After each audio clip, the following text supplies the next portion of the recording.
Different philosophies offer different ways to look at the world, and a lot of them are incredibly fascinating. In fact, that's the whole reason this channel exists and why I'm talking to the camera right now. But no matter how fascinating any particular philosophy is, they're not always the most practical. You can wax poetic about how money doesn't exist and how shiny yellow rocks or colored strips of paper don't really have any intrinsic built-in value.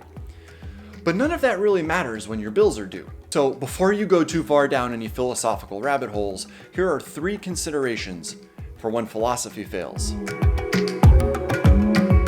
Generally speaking, life is broken up into 2 very, very broad categories: the practical and the theoretical. On the practical side, there's the stuff that you have to do just to exist. You have to eat food. You have to consume water. You have to poop. These are incontrovertible, irrefutable facts of continued existence. If you don't do any of these things, you will die. On the other hand, there's the theoretical, which is the way we think about and process the meaning of all of those things that we know that we have to do. How do you get your food? What do you eat? And what is the morality of making those choices? How do you process anger and sadness or plan for the future? And the decisions that you make about all of these things are guided by your philosophical outlook, whether consciously or unconsciously, and that is informed by all of the experiences that you have throughout your life. So the first question to ask is, how do you evaluate some system to make sure it fits across every conceivable scenario in your life? Thankfully, for once, there's a simple answer, and that's that there is no single philosophy that's going to apply in every situation of your life. It doesn't exist. And the reason for that is because every school of thought that you ever encounter has one key element in common. Every single one of them was created by at least one human being. And as a result of that, that school of thought, no matter how much it's evolved over time, is limited by the experiences of each of the people who contributed to it. And as such, there is a finite set of experiences and situations to which that philosophy can be applied, no matter how abstract or flexible it might be. There are difficult times for the patient as well, when he doesn't know what the doctor wants of him. So to illustrate this, let's look at 3 different schools of thought, each founded by different types of people in different times and different environments. Let's consider Buddhism, where there's a concept of right livelihood, which means that you should try to earn your living, earn your way in the world in a way that does not harm other people.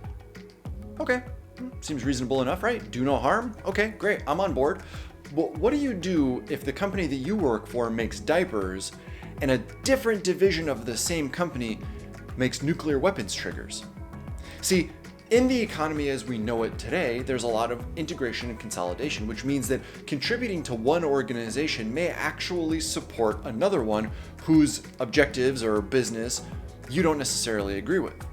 How do we take the rules from a 1,000-year-old tradition and adjust them to fit in a modern economy?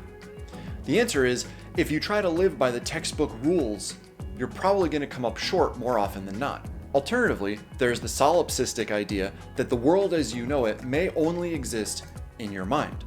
And while that's okay to consider the perspectives of other people and the way that their outlook might influence their take on the world, it's quite a different story to walk through your life and look around saying, it's okay, this might not even exist. Third up, there's the nihilists, my favorite whipping boys. The folks who think that ultimately nothing that we do really matters because at some point 1 billion years from now, the sun's gonna go supernova, destroy every planet and all life in existence in the galaxy, and ultimately nothing will really matter. When you exist with that frame of reference, whether you made your bed or recycled is irrelevant. Because at the end of the day, 1 billion years from now, it's all gonna be over anyway. But experientially, we can't live our lives that way. We can't go through the day saying, nothing matters at all because we'll all eventually just be ash. In fact, experientially, kind of everything does matter because nobody wants to go through the world drinking dirty water or breathing dirty air. So in that way, a recognition on the macro scale that yes, all things will end and maybe not everything all the time is a disaster.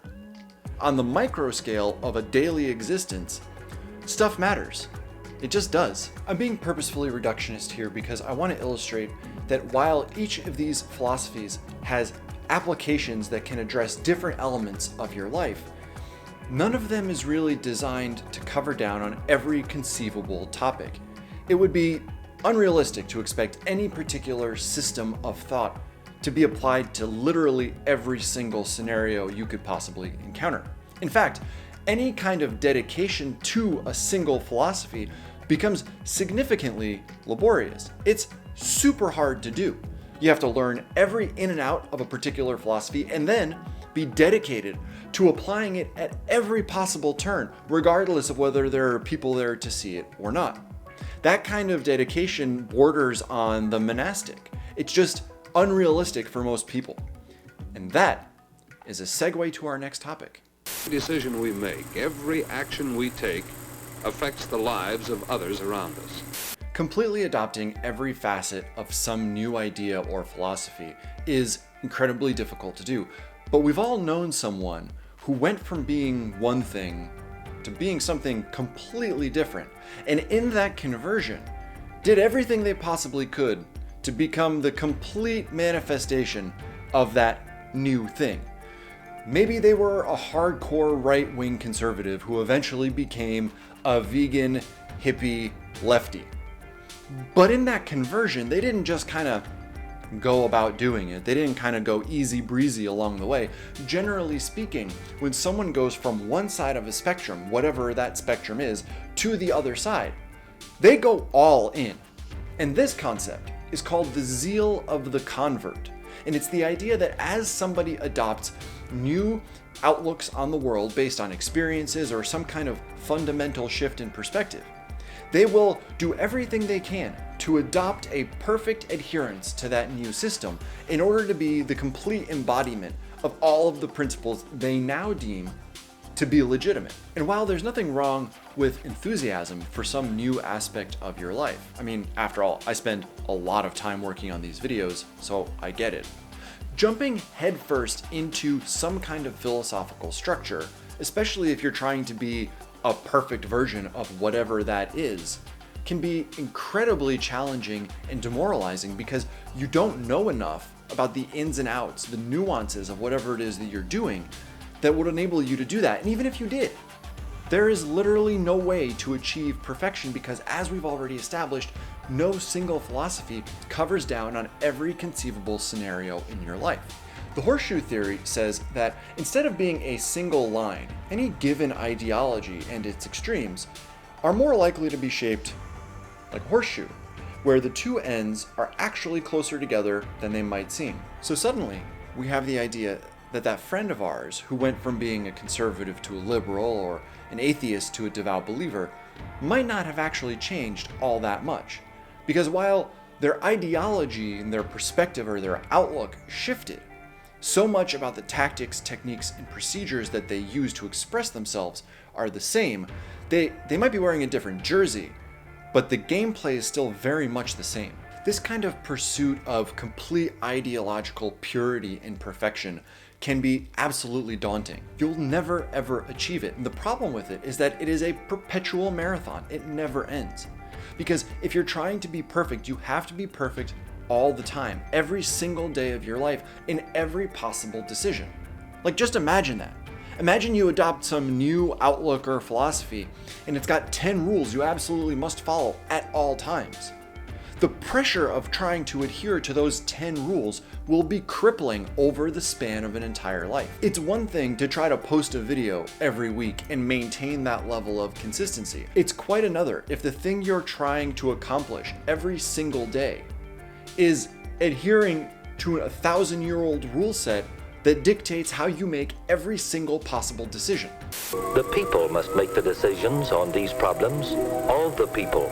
And that brings us to the third and final consideration of this video, which is how to evaluate different aspects of different philosophies and find the one that fits best for you given different scenarios. Ironically, this brings us to an entirely different school of philosophy, the name of which I have avoided using for this entire video just so that when I finally said it, it would have the maximum dramatic effect right now.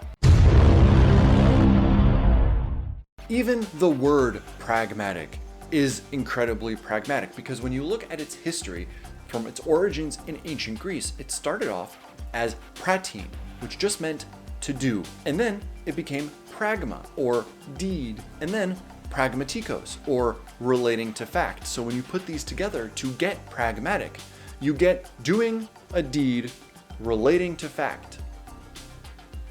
That's like the most pragmatic name you could have for this philosophy. So to go back to our 3 example philosophies, Buddhism, solipsism, and nihilism, it's easy to see that a pragmatist might say, in order to address or deal with suffering and discomfort, look to Buddhism because that's its core element. That is its core reason to exist, is to help people navigate through displeasure, discomfort, and suffering throughout their life. But if you want to do more to understand the nature of existence and other people's perspectives on the world, then a pragmatist might encourage you to seek out some selection of teachings from within solipsism, because that is exactly what it's designed to do. You wouldn't necessarily look to Buddhism to think about whether or not the world is real, because that's not necessarily its strength, it's not its core. That's where the solipsist would look. And by extension from that, a pragmatist might encourage you to look at nihilism for those days where you're stuck in traffic and you're late for work and you spill coffee down your shirt. And just take a breath and say, you know what? Someday the world's going to end and none of this is going to matter. Okay, maybe that's not the best example when you're like late for work and afraid you might get fired. But the point is, a pragmatist would encourage you to consider the different values that different philosophical schools might present you with in order to find the most appropriate tool for the job. Well, I think there are some good ideas here. What do you think? Philosophies can be a great way to help us think about some facet of our world, and each one is designed to support some different type of scenario. But trying to apply any one philosophy to every single type of scenario you might encounter is probably a recipe for disaster, because unless you're ready to dedicate years of study and discipline in your life, you're probably not going to achieve a level of mastery where you can reasonably expect to apply these rules across every possible scenario. And in fact, doing so may lead you down a path where you start to sacrifice your humanity in lieu of your ideology. Okay guys, that's it for this video. I hope you enjoyed it. I hope it brought some kind of enlightenment or entertainment to your day. If it did, hit the like button. That's what it's there for. And if you want to see more videos, hit the subscribe button because they are coming every week. And that's how you find out about them. But in the meantime, that's it for this one. So, as always, you will see me in the next video.